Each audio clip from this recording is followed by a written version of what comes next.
İnsanın nəinki dua, dua özü də bir ibadətdir də, dəvə, çağırmaq.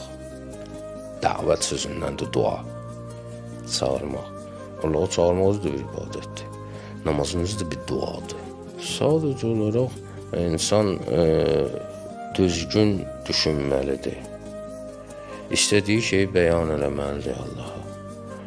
Amma duadan məqsəd mən acizəm sənin qabağında.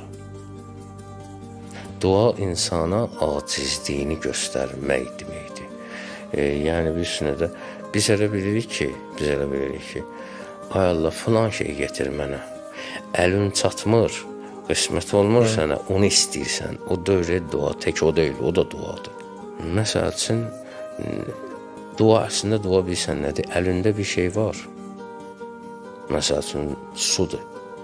Götür suzumusan, o suyu götürüb içəcəksən. Bismillahla başlayırsan, bu özü duadır. Ki, ilahi, mən bunu içirəm, ha.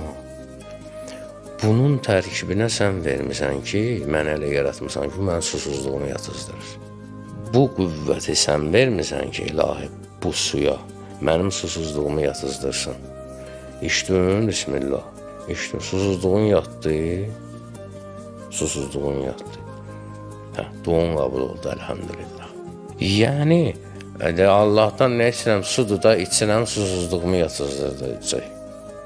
Allah hələ bir dənə iş görər ki, su içərsən, susuzluğun yatmaz. Belə bir xəstəlik var ya. Suyu tapalım.